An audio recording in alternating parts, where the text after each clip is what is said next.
সুপ্রিয় দর্শক, সবাইকে স্বাগত জানাচ্ছি স্বপ্নধরা নিউজ আওয়ার এক্সট্রায়। সহযোগিতায় আলোক হেলথ কেয়ার অ্যান্ড হাসপাতাল। বাবলি ইয়াসমিন পুরো আয়োজন জুড়ে আছি আপনাদের সঙ্গে। আজ আমার নির্ধারিত বিষয় রাজনৈতিক ঐকমত্য ও নির্বাচনী জট। এই বিষয়টি নিয়ে কথা বলবো। স্টুডিওতে সম্মানিত দুজন অতিথি এই মুহূর্তে উপস্থিত আছেন, পরিচয় করে দিব তাদের সঙ্গে। স্টুডিওতে আছেন বীর মুক্তিযোদ্ধা ফজলুর রহমান, বিএনপি চেয়ারপারসনের উপদেষ্টা। স্বাগত জানাচ্ছি আপনাকে আমাদের এই আয়োজনে। অসংখ্য ধন্যবাদ। এবং আছেন কমরেড রাজিকুজ্জামান রতন, সহ সাধারণ সম্পাদক বাসদ। স্বাগত আপনাকে এই আয়োজনে। যে বিষয়টি নিয়ে আসলে আলোচনা শুরু করব, বিএনপি জামাত থেকে শুরু করে পশ্চিমবঙ্গ ছাত্র আন্দোলন, জাতীয় নাগরিক কমিটির কিছু মন্তব্য আমরা একটু দেখে আসতে চাই। শুরুতে সংস্কারের যে রিপোর্টগুলো প্রত্যেকটি কমিশনগুলো যেগুলো প্রদান করেছে সেগুলোর উপরে আলাপ আলোচনা হবে। দলগুলো সেগুলো নিয়ে কথা বলবে কমিশনগুলোর সঙ্গে এবং একটা ঐক্যমতে পৌঁছানোর চেষ্টা করা হবে। আমরা আশা করব যে খুব দ্রুত এই সংস্কারের যে ন্যূনতম ঐক্যমত যা তৈরি হবে সেটার উপর ভিত্তি করে অতি দ্রুত জাতীয় নির্বাচন অনুষ্ঠিত হবে, এটাই আমাদের প্রত্যাশা। জাতীয় সংসদের নির্বাচন সবার আগে হতে হবে, তারপরে আপনার স্থানীয় সরকার। আজকের রিফর্ম কমিশনের নতুনভাবে যারা সদস্য ছিলেন তাদের সাথে বৈঠক হয়েছে। ওনারা কীভাবে এটা করবেন এবং বিভিন্ন দলের সাথে স্টেক হোল্ডারদের সাথে আলাদাভাবে আলোচনা করবেন সে বিষয়ে আলোচনা হয়েছে। আমরা এই উদ্যোগকে স্বাগত জানিয়েছি। প্রধান উপদেষ্টা বলেছিলেন যে জুলাই একটি চার্টার হবে, এই চার্টারকে একটি আইনি প্রক্রিয়ার মধ্য দিয়ে যাতে পরবর্তী যারা ধারাবাহিকভাবে যে সরকারগুলো আসবে তারাও যাতে বাধ্যকতার মধ্য দিয়ে এই সংস্কারের যে শেষ কর্মদিবসগুলো পর্যন্ত চালিয়ে যায় সে বিষয় নিয়ে আমরা পরিকল্পনা ব্যক্ত করেছি। আওয়ামী লীগকে নিষিদ্ধ করার প্রথম ধাপ হিসেবে আমরা আজকে যেটি প্রস্তাব করেছি সেটি হচ্ছে আওয়ামী লীগের নিবন্ধন বাতিল করে দেওয়ার। আওয়ামী লীগের নিবন্ধন বাতিল করার মধ্য দিয়ে আওয়ামী লীগকে পলিটিক্যালি ডিসফাংশনাল করা, যেটি আমরা 5ই আগস্ট ছাত্র নাগরিক যেটির হচ্ছে জনরায়ের মধ্য দিয়ে সিদ্ধান্ত দিয়েছে সেটির হবে ইনস্টিটিউশনাল রায়। এবং আজকে আমরা এই বিষয়টিতে আমরা মোটা দাগে সকল রাজনৈতিক দলকে আমরা একমত ঐক্যমত্যের জায়গায় পেয়েছি। আমাদের বাংলাদেশে একটা ট্রেডিশন হচ্ছে নেতারা খুনি হাসিনার মতো খুব দ্রুত সেফ এক্সিটটা পেয়ে যায়, কিন্তু এই যে বাংলাদেশে এই অভ্যুত্থানে রাজপথে এমন যারা আন্দোলনে ছিল আপনারা সহ এই ছাত্র জনতা, তাদেরকে কিন্তু ওই খুনি হাসিনা এবং তার দোসররা ছাড়বে না। সেই জায়গায় আমরা প্রত্যক্ষ এবং পরোক্ষ কোনো ধরনের নেগোসিয়েশনের চিহ্ন দেখতে চাই না। এমন যদি কোনো কিছু দেখি তাহলে আমরা আমাদের জায়গা থেকে জাতীয় নাগরিক কমিটি বলেন আর বৈষম্য বিরোধী ছাত্র আন্দোলন বলেন, আমরা ঐক্যবদ্ধভাবে আবারও হয় ওই ব্যক্তি কিংবা ওই প্ল্যাটফর্ম তাদের নামে আমাদের যে আবার প্রতিবাদ সেটি আমাদের জায়গা থেকে শুরু হবে।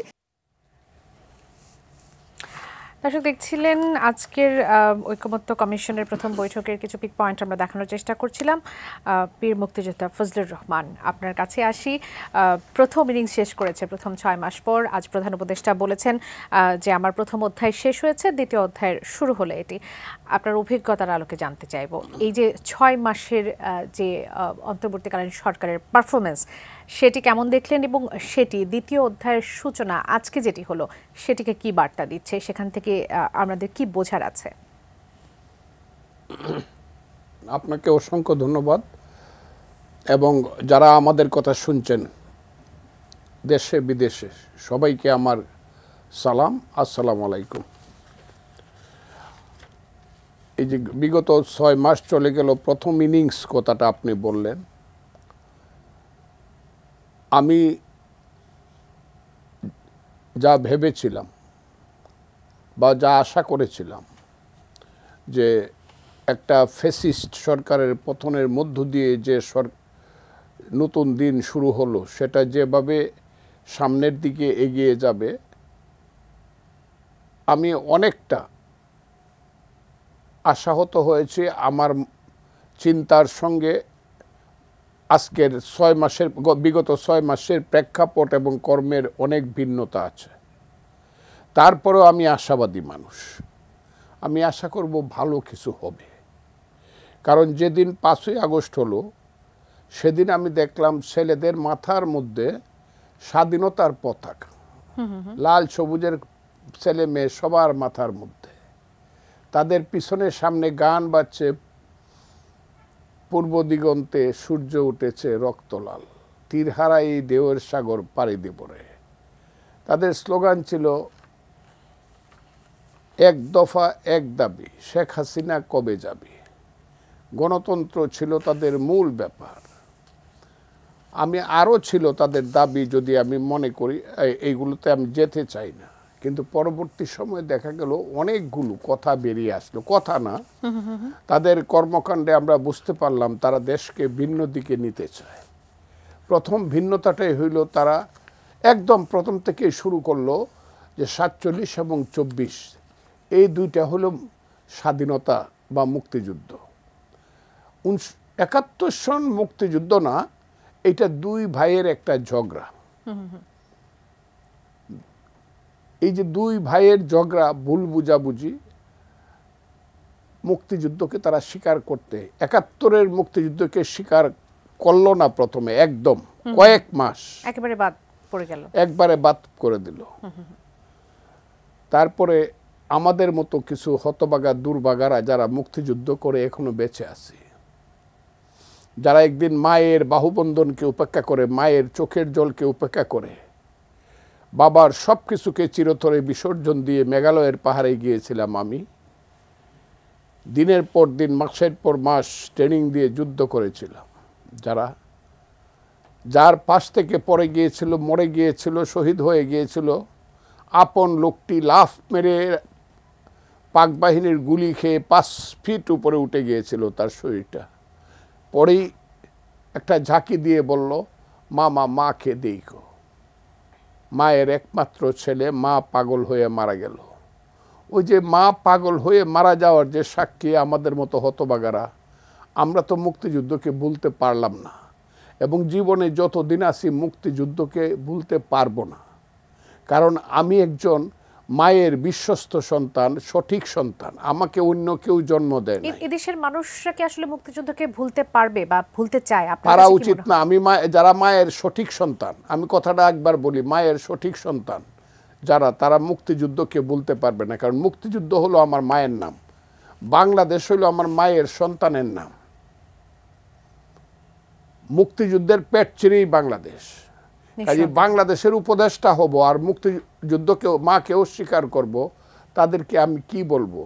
আমি বাংলা ভাষাটা আর বললাম না, আমি অনেক বাংলা ভাষা, এই ভাষাটা আমি বললাম না। তবে তারা ভালো মানুষ নয়, তারা মায়ের সন্তান নয়।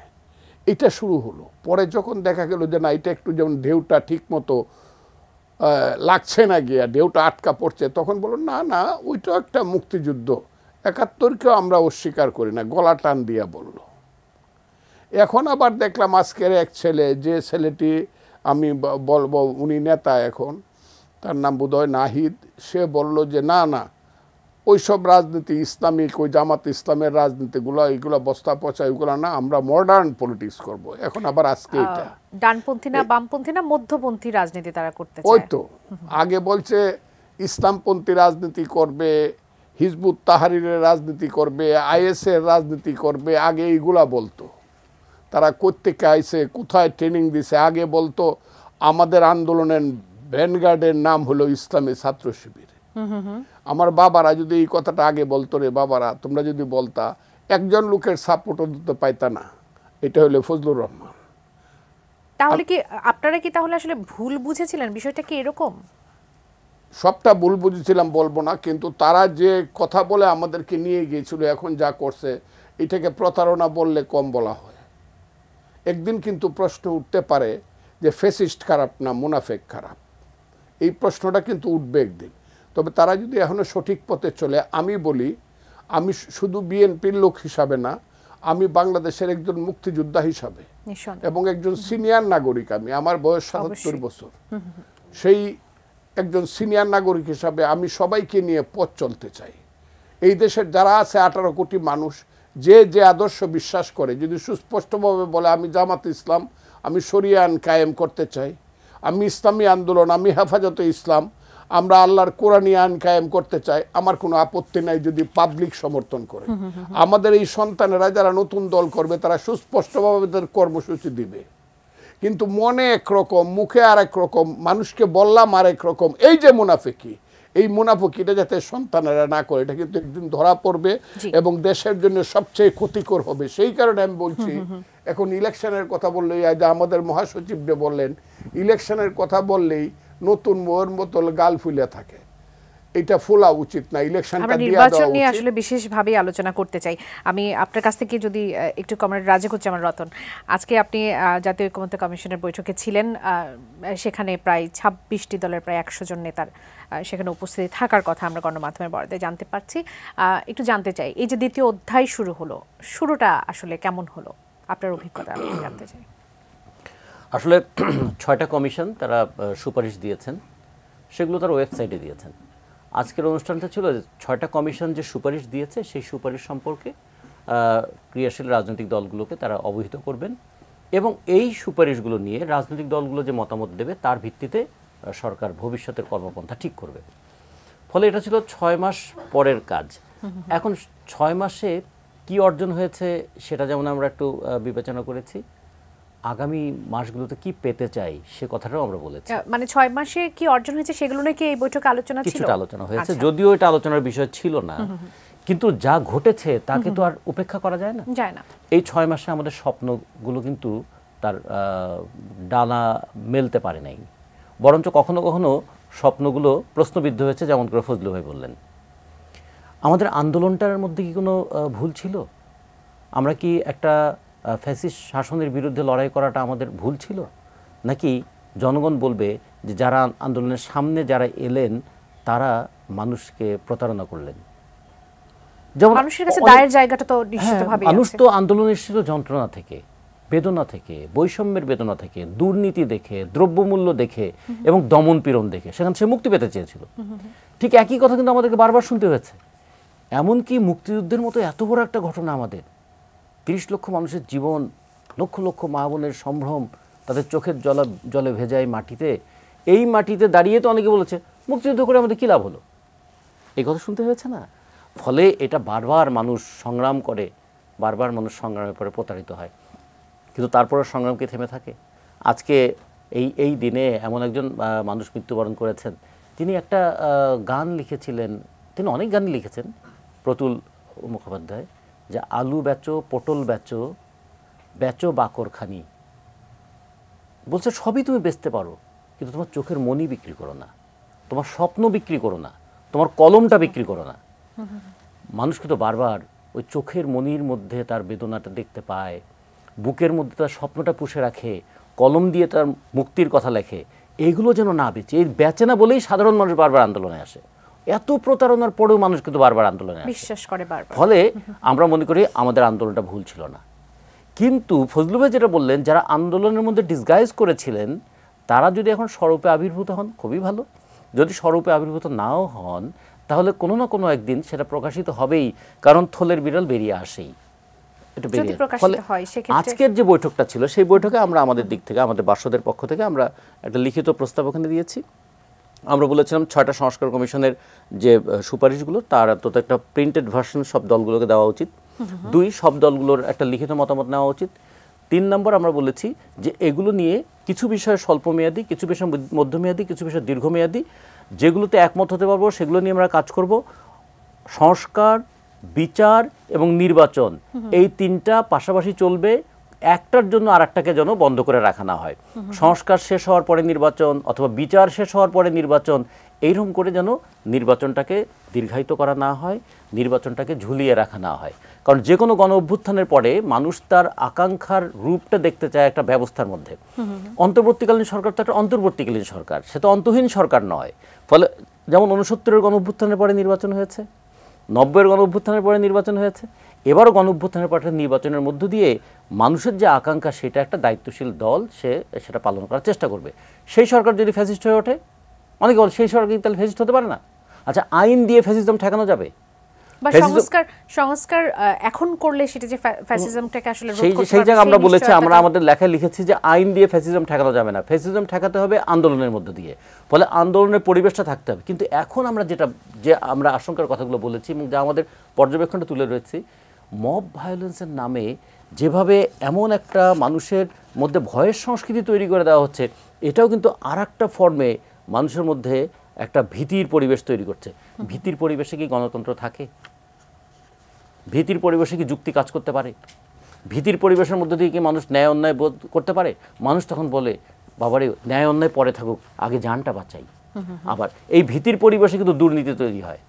ইতিমধ্যে আমরা দেখেছি আবার ওই গ্রেপ্তার বাণিজ্য, আবার দখল বাণিজ্য, আবার এই ভীতির পরিবেশের মধ্যে নাম দেব নাকি নাম কেটে দেব, নাম দেওয়ার ভয় দেখিয়েও টাকা দেয়, নাম কেটে দেওয়ার নামেও টাকা নেয়, এরকম পরিস্থিতি তৈরি হয়েছে। ফলে আমরা বলেছিলাম, আমরা ওখানে বলেছি যে গত 6 মাসে এই মাজার ভাঙা থেকে শুরু করে বাজার দখল পর্যন্ত এই যে ঘটনাগুলো ঘটছে, এগুলোকে দমন করার ক্ষেত্রে সরকারের ভূমিকাটা আমাদের কাছে খুব ভালোভাবে দৃশ্যমান হয় নাই। পুলিশের নিষ্ক্রিয়তা যেমন আমরা দেখেছি, তেমনি ম্যাজিস্ট্রেসি পাওয়ার দেওয়া সত্ত্বেও সেনাবাহিনীর ভূমিকাটাও কিন্তু মানুষের কাছে দৃশ্যমান হয়নি। বরঞ্চ মানুষের মধ্যে এটা তৈরি হয়েছে, এটা কি আগে আমরা শুনতাম মগের মুল্লুক, কেউ কেউ বলছে এখন মবের মুল্লুকে পরিণত হয়ে যাচ্ছে। এগুলো তো গণতন্ত্রের জন্য ভালো নয়। এই কথাগুলো আমরা বলেছি। সাথে সাথে আমরা বলেছি যে নির্বাচন নিয়ে যেমন একদিকে আমরা সংস্কার বনাম নির্বাচন, এই বিতর্কটা অনভিপ্রেত, ঠিক তেমনি স্থানীয় সরকার নির্বাচন না জাতীয় নির্বাচন, এই বিতর্ক তোলাটাও আমরা মনে করি অনভিপ্রেত। এটা হলো একটা রাজনৈতিক ডিসিশন হবে জাতীয় নির্বাচনের মধ্যে, যেহেতু আন্দোলনটা রাজনৈতিক ছিল, ফলে জাতীয় নির্বাচনটাকেই সামনে নিয়ে আসতে হবে। এই কথাগুলো আমরা আমাদের দল থেকে বলেছি। জি, অসংখ্য ধন্যবাদ বীর মুক্তিযোদ্ধা ফজলুর রহমান। আপনার কাছে আসি, নির্বাচন নিয়েই তো আজকের সব থেকে বেশি আসলে সবার নজর ছিল, স্বাভাবিকভাবে সেটাই থাকার কথা। নির্বাচন নিয়ে যখন প্রশ্ন উঠছে জাতীয় নির্বাচন আর স্থানীয় নির্বাচন কোনটি আগে, বিএনপি বরাবরই বলে আসছে যে আগে জাতীয় নির্বাচন হতে হবে, এবং জামাত বরাবর বলে আসছে যে আসলে তারা এখনই জাতীয় নির্বাচন চায় না, পুরো সংস্কার ছাড়া যদি নির্বাচন করা হয় সেটি আত্মহত্যার শামিল হবে, এমন কথা বলছে। এবং যারা আছেন জাতীয় নাগরিক কমিটিতে, যারা নতুন দল আনতে যাচ্ছেন, তারা বলছেন যে আসলে সংসদীয় নির্বাচন নয়, হতে হবে গণপরিষদ নির্বাচন। কোনটি আসলে হওয়া উচিত বর্তমান প্রেক্ষাপটে? এই বিতর্ক যদি এটাকে বলা হয় তাহলে অনেক সম্মান করা হয়, এর নাম হলো কুতর্ক। আমার ভাই যত সুন্দর করে কথা বলেন আমি শুনে খুব ভালো লাগে।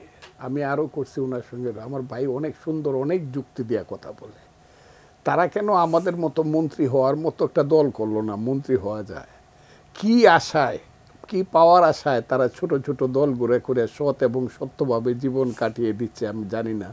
সেই কারণে ওনাদের প্রতি আমার সম্মান বোধ এবং আমার কৃতজ্ঞতা অনেক বেশি। আমার ভাই কথাগুলো বলছে, আমি শুনছিলাম। আচ্ছা, আমরা স্লোগানটা কি দিছিলাম? এক দফা এক দাবি।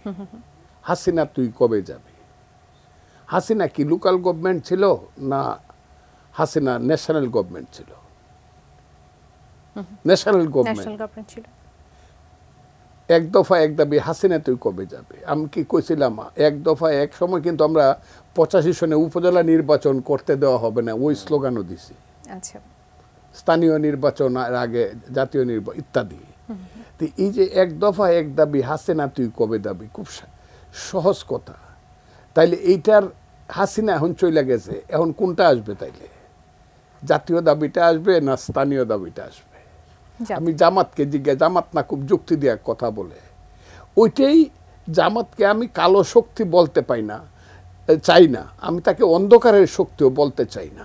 কিন্তু আমার যেন মনে হয় তারা দুআশা এবং কুয়াশার মধ্যে থেকে যা তারা না তার চেয়ে বেশি পাওয়ার আশা এবং লালসায় এই দেশের সর্বনাশ করছে। জামাতের এই দুআশা এবং কুয়াশা এবং লালসা, তারা এই সর্বনাশ করছে। 10% ভোট পাবে, তারা 100% ভোটের নেতৃত্ব করতে চাচ্ছে এবং রাষ্ট্র ক্ষমতা দখল করতে চাচ্ছে এট এনি কস্ট, কূটকৌশলের মাধ্যমে।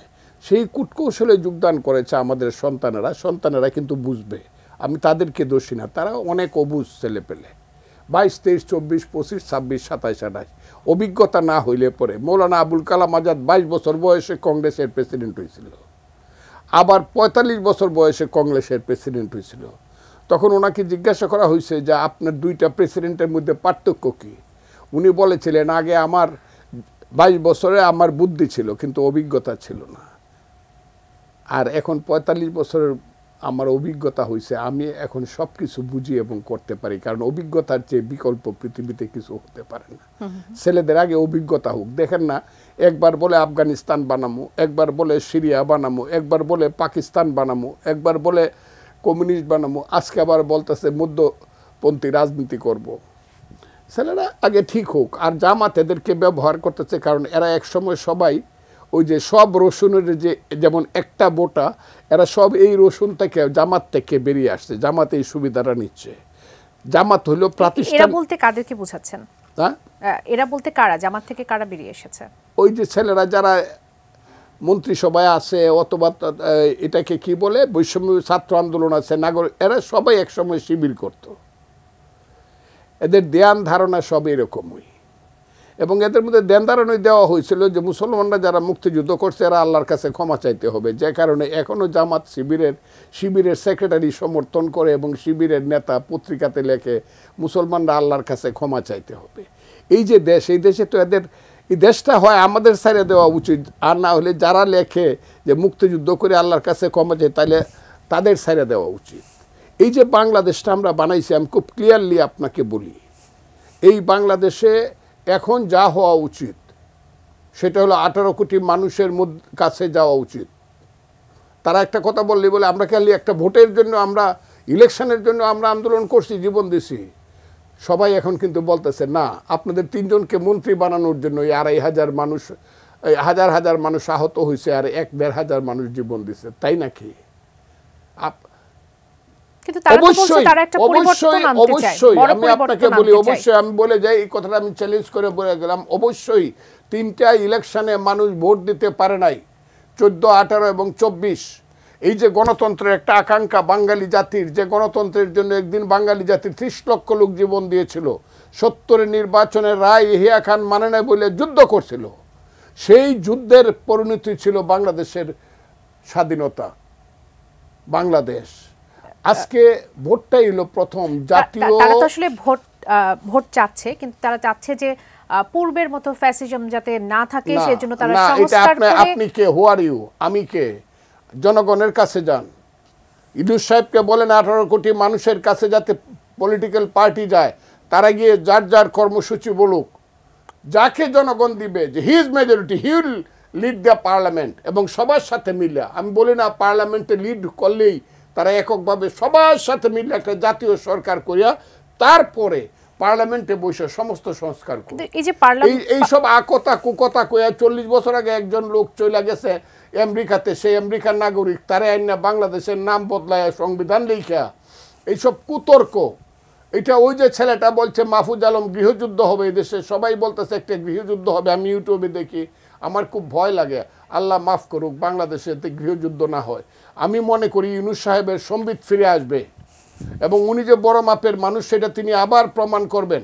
জনগণের কাছে যান, জনগণ সিদ্ধান্ত দেখ কে দেশে সংস্কার করবে। দর্শক আমাদের সঙ্গে অংশ নিতে চাই, দর্শকদেরও আসলে প্রশ্ন আছে, আপনাদের কাছে একজন দর্শক আছে, তার প্রশ্নটি একটু নিয়ে আসতে চাই।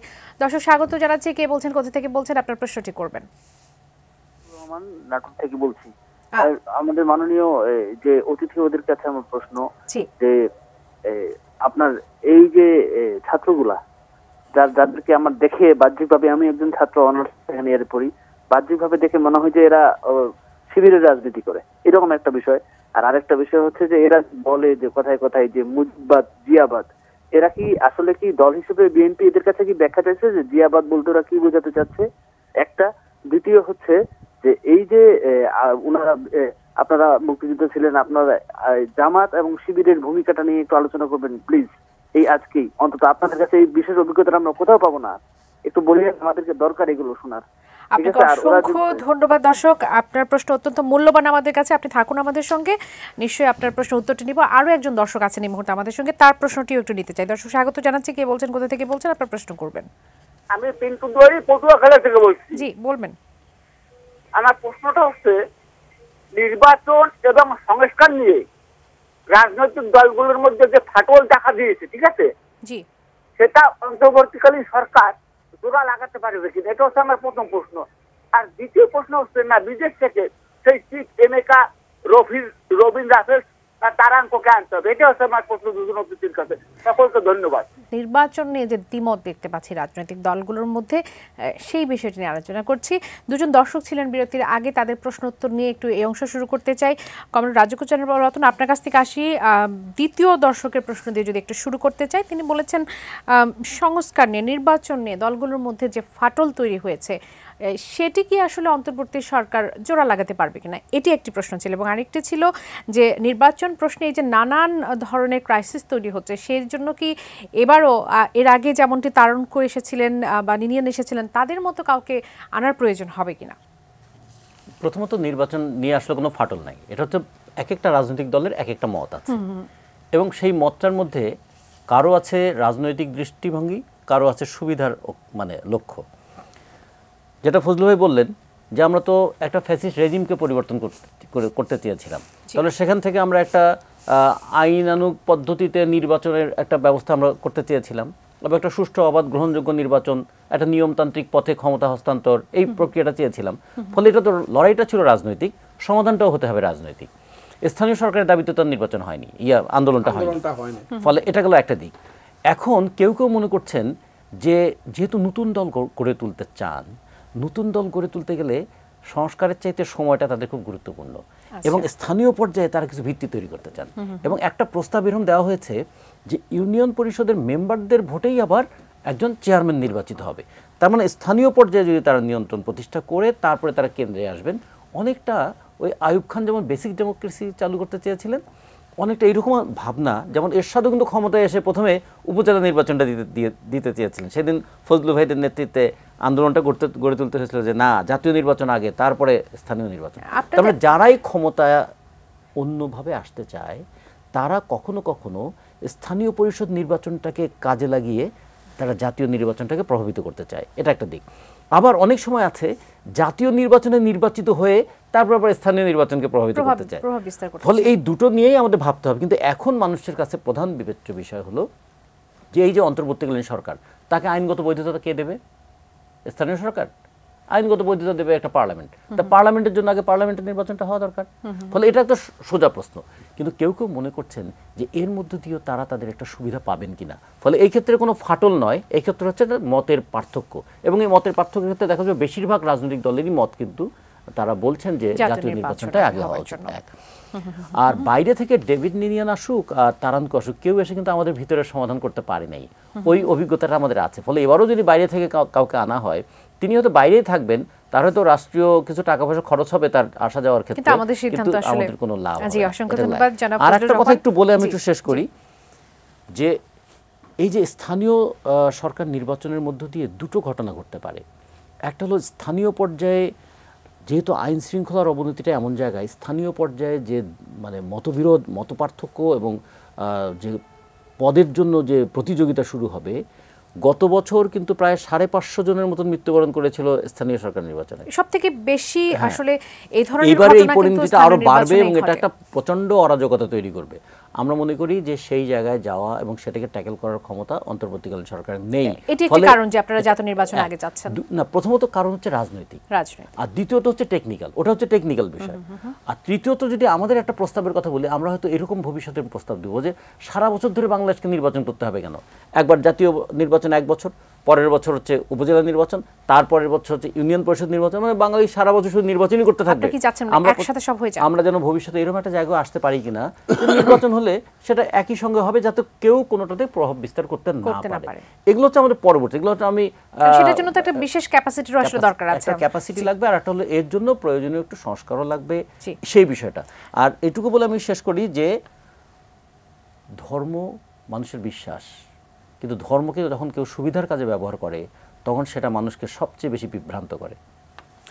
জনাব ফজলুর রহমান প্রথম যিনি দর্শক ছিলেন, তিনি নিজে একজন ছাত্র, তিনি অনার্স 2য় বর্ষে পড়ছেন। তিনি আসলে বাংলাদেশের রাজনীতিটাকে একটু বোঝার চেষ্টা করছেন, তিনি একটু নিশ্চিত হতে চাচ্ছেন। এই যে মুজিববাদ, জিয়াবাদের যে কথাগুলো আসলে আমাদের ছাত্র আন্দোলনের প্রতিনিধিত্ব যারা করছেন তারা বলছিলেন, বিএনপিকে তাদের কাছে জানতে চেয়েছে কখনো যে আসলে জিয়াবাদ বলতে তারা আসলে কি বোঝায়, এবং জামাত শিবির আসলে কি ধরনের রাজনীতি করতে যাচ্ছে তাদের ব্যাপারে একটু পরিষ্কার হতে চেয়েছেন। আমি আপনার দ্বিতীয় কথাটার উত্তর আগে দেব।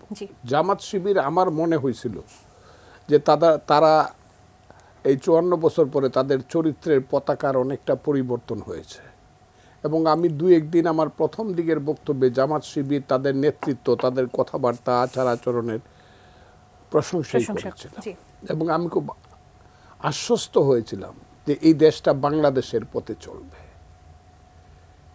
জামাত শিবিরের যেহেতু সম্বিত ফিরে এসেছে যে ৭১-এ তারা ভুল করেছিল, এবং আমি এটাও বলেছিলাম তাদের উচিত হলে ৭১-এর ব্যাপারে ক্ষমা চাওয়া, কিন্তু এখন তাদের আচারে আচরণে কথায় বার্তায় সব কিছুতে মিলে আমার মনে হচ্ছে যে তারা ৭১ থেকে তারা সরে নাই। ৭১-এ যে ভুল তারা করেছিল সেই ভুলটা পাকিস্তানও কিন্তু তারা চায় নাই, জামাতরা কিন্তু পাকিস্তানও চায় না, এরা পাকিস্তানের বিরুদ্ধে ছিল, পাকিস্তান আন্দোলনের, আচ্ছা, বাংলাদেশেরও বিরুদ্ধে ছিল। তাহলে তাদের অবস্থান থেকে আসলে তারা কি চাচ্ছে? এখন তারা যে জিনিসটা চাচ্ছে সেটা হলো যে একটা অন্ধকারের দিকে দেশকে নিয়ে যাওয়া। আমি বলেছি আজকে দুপুরবেলা একটা বক্তব্যে যে গভীর অন্ধকার হইলে টর্চ লাইট মারলে কিন্তু গভীর অন্ধকারটা বুঝে যায় পরিষ্কার, যে অন্ধকার সরে যায়, কিন্তু কুয়াশা হইলে কিন্তু গাড়ি চালানো যায় না, এটা কিন্তু লাইটে ধরে না। এখন একটা কুয়াশা চলছে, এবং এই কুয়াশার প্রথম এবং প্রধান, এই কুয়াশা কেন দেখতে পাচ্ছেন, মানে কোন বিশেষ কারণে আসলে মনে হচ্ছে যে এই ধরনের কুয়াশা আসলে নেমে এসেছে? দেখতে পাচ্ছি ওই যে মিটিকুলাস, আমি তো ইংরেজিও বুঝি না অত, ওই যে কোথায় যেন একটা ষড়যন্ত্র আছে, কোথায় গভীর একটা ষড়যন্ত্র আছে, ইলেকশন দিলে আমরা যাতে পাশ করি, তালগাছটা যাতে আমার থাকে, বিচার মানি তালগাছটা আমার। জামাত এই খেলায় যুক্ত হয়েছে এখন, এবং তারা যে যে দাবিগুলো করছে সমস্ত দাবিগুলোই আমার কাছে মনে হয়েছিল তাদের দলে অনেক বেশি যৌক্তিক কথা বলার লোক আছে, চিন্তা করার লোক আছে, কিন্তু তারা এখন এক নাগারে বলছে স্থানীয় ইলেকশন দাও, আবার বলছে কি প্রপোর্শনেট গভর্নমেন্ট দাও, ইত্যাদি ইত্যাদি বলছে। এখন তো তাদের দলের যে অবস্থা বিএনপি সঙ্গে ছিল গত ২০ বছর, যাদের ডানার নিচে তাইকে নিজেকে রক্ষা করছে, এবং বেগম খালেদা যে না থাকলে তাদের অস্তিত্বহীন হয়ে যেত, নিজের মার্কা দিয়ে তাদেরকে ইলেকশন করেছে, দুইটা ইলেকশন, এত কিছুর পরেও ফ্র্যাঙ্কেস্টাইনের মতো মাকেই খাইতে চায়, এই জিনিসটা কিন্তু ভালো না। ২ সাপের ১ বিষ, নৌকার ধানের শীষ স্লোগানটা যত কিছু, সব কিছু অন্ধকারের দিকগুলো কিন্তু আমার ধারণা তারাই এখানে সৃষ্টি করার চেষ্টা করছে। কেন? তারা প্রাতিষ্ঠানিকভাবে অনেক শক্তিশালী হয়ে গেছে, সচিবালয় তারা দখল করছে, মন্ত্রণালয় তারা দখল করছে, বিশ্ববিদ্যালয়গুলো তারা দখল করছে, হসপিটালগুলো তারা দখল করছে, জেলা লেভেল পর্যন্ত তারা বিভিন্নভাবে তাদের ইনফ্লুয়েন্সটা একদম প্রত্যেকটা জেলায়, অন্তত 90% জেলায় আমি জানি তাদের নেতারা না কইলে পরে প্রশাসন নড়ে না। কাজে তারা মনে করতেছে এটাই আমাদের ক্ষমতা, আর যখন ক্ষমতা ইলেকশন করে যাব, যখন আমাদের মেজরিটি ভোট হবে, যেটা জীবনেও তাদের হবে না, সেই কারণে তারা এই অবস্থাটার সৃষ্টি করছে। ১ ২ নম্বর হলো সারা দেশব্যাপী আমি একটা কথা বলছিলাম তাদেরকে, এই যে শুধু আগে বলতাম আমি, এখন রাজনীতি চলে গেছে মসজিদে আর মন্দিরে, শুক্রবারে মসজিদ থেকে একটা মিছিল বাইরে হয়, আর মন্দির থেকে অন্য দিন একটা মিছিল বাইরে হয়, কিন্তু এখন মন্দিরের মিছিলটা থামছে, রাজনীতিটা এখন মসজিদে চলে গেছে, ওয়াজ মাহফিলে চলে গেছে রাজনীতি, লাখ লাখ লোক হয় ওয়াজ মাহফিলে, রাজনীতি ওখানে এবং সমস্ত রাজনীতি। এই কথাটা বলার অপরাধে আমাকে কি বলল মুরতাদ, আমাকে কি বলল ফজলুর রহমান দুজকে যাবে। আমি ওই মৌলানা সাহেবকে খুঁজতেছি যে আমার টিকিটটা উনি কেন আটকাইছে, ও কথাটা খুব বোঝার চেষ্টা করেন তারা কি বলতেছে, মাজার ভেঙে ফেলতে হবে। এবং আমি দেখলাম খুব নাম করা একজন মৌলানা সাহেব বলছে শাহজালালের মাজার ভাঙতে পারলে পুরস্কার দেওয়া হবে, এবং তারা চেষ্টা করতেছে শাহজালালের। এটারই কি অংশ আমরা যে লালন উৎসব দেখতে পাচ্ছি না, আমরা আমি আপনাকে বলি যে কাজ তারা করতেছে, বাঁচতে ইচ্ছা করে না তো, লালনের গান বন্ধ, এদেশে নাটক হইতে পারে না তাদের জন্য, তাদের জন্য কোনো ধরনের যাত্রা গান কিচ্ছু হইতে পারে, কোনো সাংস্কৃতিক অনুষ্ঠান হইতে পারে না, তারা গিয়ে সবাই বাধা দেয়। তারা বলবে তো আমরা তো বাধা দিই না, এটা তৌহিদি জনতা বাধা দেয়। ওই যে মাহফুজ আলম যে কথাটা বইলা হইছে, বিতর্কিত হয়েছে, তৌহিদি জনতা, কারা তৌহিদি জনতা, এটা কারা আমরা চিনি না। আমি 64 সনে এই দেশে জন্ম রাজনীতি করছি না, 64 থেকে আমি 61 বছর যাবত এদের সবাইকে চিনি। এরা যখন সুযোগ পায়, আমি আর বলতে চাই না, মানে এই প্রশ্নটি যদি আমিও একটু জনগণের হয়ে জিজ্ঞেস করি, এই তৌহিদি জনতা আসলে কারা? হ্যাঁ, এই তৌহিদি জনতা আসলে কারা? এটা জামাত ইসলামের লোকজন, এরাই তৌহিদি জনতা। যখন হয় তৌহিদি জনতা, আবার যখন ওয়াজ মাহফিলে যায় মৌলানা সাহেব, আবার তারা যখন মিছিলে যায় তখন শিবির, আবার যখন ওই যে ইউটিউব 50,000 ইউটিউবের যে যারা আছে, এদের তো আল্লাহ টাকা পয়সা দিয়েছে, কোত্থেকে আনছে জানি না, সমস্ত এই প্রচার মাধ্যম তো তাদের। ইভেন আমি জানি না আমার কথাটা আমি আপনাকে বলে ফেলবো, এই কাজটা তারা মাজার ভাঙ্গা। এখন সবচেয়ে দুর্ভাগ্যজনক হলো এখন 7 জন বীর শ্রেষ্ঠ সেটি রক্ষা পায়নি, সেইটাও তাদের হাতে। চার নেতার কথা আমি বললাম, 4 নেতা খুব খারাপ। তো তাজউদ্দিনের মতো তো খারাপ মানুষ আর হয় না, কারণ মুক্তিযুদ্ধে সে যদি নেতৃত্ব না দিত ঠিক মতো তাহলে তো মুস্তাকরা পাকিস্তান রেখে দিত। কাজে তাজউদ্দিনদের কথা ভাঙে ফেলুক এদের।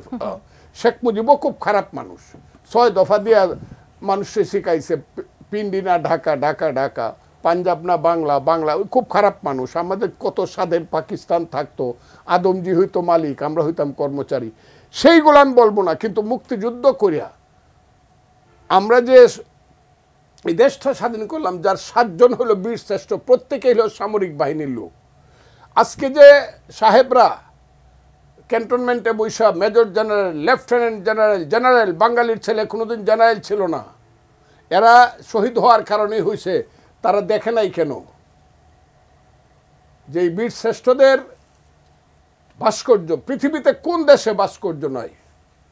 পাকিস্তানে নাই, মালয়েশিয়া নাই, ইন্দোনেশিয়া নাই, তুরস্কে নাই, সিরিয়াতে নাই, সৌদি আরবে নাই, ইরানে নাই, সব আছে। এমনকি ইরানে তো হজরত আলীর ছবি বুকে নিয়ে নামাজ পড়তে যায়, টাঙ্গায় রাখে ছবি, বাজারে বিক্রি হয়। স্কাল্পচার সব জায়গাতে আছে ভাস্কর্যরে যারা মূর্তি মনে করে তারা তো জ্ঞান আছে বলে আমার মনে হয় না, বিবেক আছে। তারা হলে কি বলবো, তাদেরকে যদি আমি জঙ্গি বলি তাতে দোষ হবে। এই যে জঙ্গিবাদ কায়েম করার জন্যই কি আমরা 5ই আগস্ট করছিলাম? আমরা বাংলাদেশের মুক্তিযুদ্ধকে ধ্বংস করার জন্যই কি 5ই আগস্ট করছিলাম? আমরা কি এই দেশের সমস্ত 30 লক্ষ মুক্তিযোদ্ধার রক্তকে অপমান করার জন্যই আমরা জীবন দিয়া 5ই আগস্ট আমরা করছিলাম? আমি আজকে এই জায়গাতে দেশ চলে গেছে, নিঃশ্বাস নেওয়া যাচ্ছে না, মব জাস্টিস হয়ে যাচ্ছে। আপনি একজনের বাড়িতে আগুন দিচ্ছেন, আগুন দিয়ে এই কালচার শুরু হয়েছে যে একজন বিরোধী দলে গেলেই বিপদে পড়লে তার বাড়ি আগুন দিয়ে পুড়ে দিব। আরেকবার যদি ইউনূস সাহেব বিপদে পড়ে, তার গ্রামীণ ব্যাংক যদি মানুষ আগুন দিয়ে পুড়ে দেয়, উনি কি করবেন? এটা উনি সমর্থন করে কিনা আমি ওনাকে জিজ্ঞাসা করতে চাই। এই আগুন রাজনীতি বন্ধ হওয়া উচিত। শেষ অংশে আছি কমরেড রাজিকুজ্জামান রতন, শেষ অংশে আছি বলছি জামায়াতে ইসলামী এখনো নির্বাচন কমিশনের নিবন্ধন পায়নি। আওয়ামী লীগ প্রশ্নে এক ধরনের সিদ্ধান্ত এসেছে, সব রাজনৈতিক দল মৌখিকভাবে বলেছে যে তাদের নিষিদ্ধ করার বিষয়ে সিদ্ধান্ত এসেছে। হাসনাত আব্দুল্লাহ বলেছেন যে নৌকা ডুবে গিয়েছে, বাংলাদেশে তার কখনোই ভাসবে না। না, কোনো দলকে নিষিদ্ধ করার ওখানে কোনো আলোচনা বা সিদ্ধান্ত হয়নি, ফলে এটা ঠিক নয়। দ্বিতীয় হচ্ছে যে আমরা একটা পরিবর্তন চেয়েছিলাম, পরিবর্তন দেখতে চেয়েছিলাম অর্থনীতিতে, সংস্কৃতিতে এবং রাজনীতিতে। মানুষ কিন্তু সেই পরিবর্তনের অপেক্ষায় আছে। আর একটা জিনিস খেয়াল করে দেখুন, এই যে বিতর্কগুলো করে, যে কোনো বিতর্কের মধ্যে যদি ধর্মকে টেনে আনে তাহলে পরিণতিটা কি হয়? পাকিস্তান 47-এ হয়েছে, পাকিস্তানের সংবিধান তৈরি করতে 9 বছর লেগেছিল। সংবিধান প্রশ্নে এত বিতর্ক করে সমাধান করতে পারেনি। 1। 2 নম্বর হচ্ছে যে এই জামাত ইসলাম কিন্তু 71 সালে বলেছিল পাকিস্তান আল্লাহর ঘর, পাকিস্তান না টিকলে ইসলাম টিকবে না, সেই কথা বলে পাকিস্তানের পক্ষে দাঁড়িয়েছিল। ফলে আমরা এই জন্য মনে করি যে যুক্তির পথে আসা দরকার, ধর্মীয় বিশ্বাসকে যেন কেউ মানুষের যুক্তির বিরুদ্ধে না লাগায়। আর একটা কথা বলে একটু শেষ করি, যে আমরা একটা গ্রহণযোগ্য সুষ্ঠু অবাধ নির্বাচনের মধ্য দিয়ে যে সরকারটা পাবো, সেই সরকারের একটা জবাবদিহি তৈরি হবে, এইরকম একটা প্রত্যাশা মানুষ করে। এই প্রত্যাশা নিয়েই আমরা লড়াই করেছিলাম, লড়াইটা চলতে থাকবে। ধন্যবাদ জনাব ফজলুর রহমান। আমি শেষ কথাটা বলবো আমাদের মেয়েদের ব্যাপারে। এই সরকার মেয়েদের সাথে সবচেয়ে বড় বিশ্বাসঘাতকতা করছে। আমার যে মেয়ে হিজাব পরে, নেকাব পরে, সে আমার মা, সে আমার বোন, সে আমার মেয়ে। আবার যে মেয়ে ফুটবল খেলে, সে আমার মা, সে আমার বোন, সে আমার। আবার যে সিনেমা করে, নাটক করে, কবিতা পড়ে, গান গায়, সেও আমার মা, আমার বোন, আমার মেয়ে।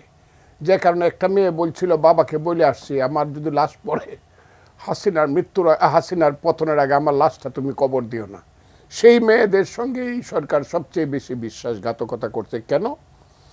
মেয়েদের অনেকগুলা অনুষ্ঠান তারা বন্ধ করছে। যে মেয়েরা এশিয়াতে ফার্স্ট হয়েছে ফুটবল খেলে এবং বিশ্ব চ্যাম্পিয়ন হওয়ার সম্ভাবনা ছিল যে টিমের, ফুটবল টিমের, সেই ফুটবল খেলাটা বন্ধ করছে বিভিন্ন জায়গাতে, এবং মেয়েদের বিভিন্ন অনুষ্ঠান তারা বন্ধ করে দিচ্ছে।